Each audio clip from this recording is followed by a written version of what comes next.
नमस्कार दोस्तों, मैं संदीप मिश्रा स्वागत करता हूं आपका अपने इस नए वीडियो में, जिसमें हम बात करेंगे यूएई और इजराइल के बीच में हुए समझौते के बारे में और इससे किसको कितना फ़ायदा होने वाला है। आगे बढ़ने से पहले दोस्तों, अगर आपने मेरा चैनल सब्सक्राइब नहीं किया है तो प्लीज़ इसे सब्सक्राइब कर लेंगे। ये एक न्यूज़ आर्टिकल है जिसमें साफ साफ लिखा है कि यूएस प्रेसिडेंट ने यूएई और इजराइल के बीच में समझौता करवा दिया है। और दोस्तों, इस समझौते का नाम है अब्राहम अकॉर्ड। ये नाम क्यों रखा गया है, चलिए जान लेते हैं। ये नाम दोस्तों इसलिए रखा गया है कि मिडिल ईस्ट में ही जुडाइज़म, इस्लाम और क्रिश्चियन इन तीनों ही धर्मों की शुरुआत हुई थी और जो अब्राहम थे वो इन तीनों ही धर्मों में बहुत ही महत्वपूर्ण स्थान रखते थे। चलिए आगे चलते हैं। तो इन दोनों देशों के बीच में मतभेद के कई कारण थे और सबसे बड़ा कारण दोस्तों 1967 में इजराइल द्वारा वेस्ट बैंक पर कब्जा कर लेना ही था।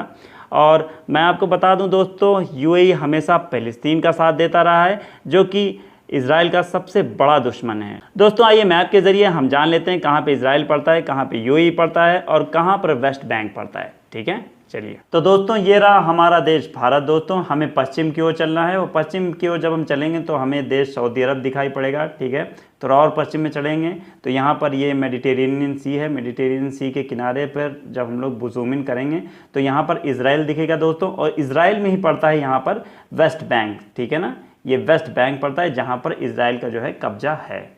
आइए दोस्तों जान लेते हैं कि यूएई कहाँ पड़ता है। और ये रहा यूएई दोस्तों। ठीक है ना दोस्तों, इस मैप के ज़रिए आप बड़ी आसानी से समझ सकते हैं कि इजराइल को कौन कौन से देश मान्यता देते हैं, कौन कौन से देश मान्यता नहीं देते हैं। तो दोस्तों मैं बता दूं, इस कलर के जितने भी देश हैं वो सभी जो है इजराइल को मान्यता देते हैं एज अ देश। ठीक है, और ये जो सारे कलर के देश हैं दोस्तों, इनमें से कोई भी इजराइल को मान्यता नहीं देता है। ठीक है ना, इनमें से कोई भी इजराइल को मान्यता नहीं देता है। ठीक है ना, और मैं दोस्तों बता दूं, इसमें से जो वेनेजुएला है इसने 2009 में इजराइल से मान्यता वापस ले ली थी। यानी कि 2009 से पहले ये इजराइल को एज अ देश रिकॉग्नाइज करता था। ठीक है, और दोस्तों अगर यहाँ पर ईरान की बात की जाए तो ये डिफरेंट कलर से इसलिए दिखाया जा रहा है कि 1979 में ईरानियन रेवोल्यूशन के बाद इसने इजराइल से एक देश की मान्यता छीन ली। अगर ग्लोबल रिएक्शन की बात की जाए तो हमास को इसमें सबसे ज़्यादा बुरा लगा है। हमास दोस्तों एक आतंकवादी संगठन है जो कि मिडिल ईस्ट में इजराइल के खिलाफ हमेशा कुछ ना कुछ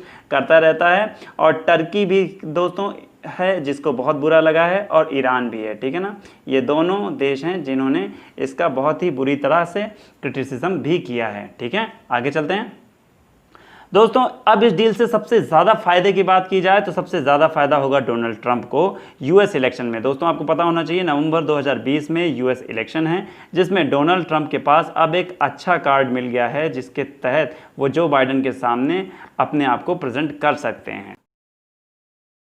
अब अगर दोस्तों भारत की बात की जाए तो भारत को भी इससे बहुत ज़्यादा फ़ायदा होगा, क्योंकि हम सभी जानते हैं कि यूएई हमारा बहुत ही इम्पॉर्टेंट बिजनेस पार्टनर है और इजराइल हमारा बहुत ही इम्पॉर्टेंट डिफेंस पार्टनर है। तो इन दोनों ही पार्टनर्स का दोस्त बन जाना भारत के लिए एक बहुत ही अच्छी बात है। ठीक है, आज के लिए इतना ही दोस्तों। अगर आपको मेरा ये वीडियो पसंद आया तो प्लीज़ इसे लाइक करें, सब्सक्राइब करें, शेयर करें और बेल आइकन जरूर दबाएं, जिससे आपको लेटेस्ट नोटिफिकेशन मेरी वीडियो की मिल सके। तब तक के लिए स्वस्थ रहिए, मस्त रहिए, पढ़ते रहिए। Thank you, bye.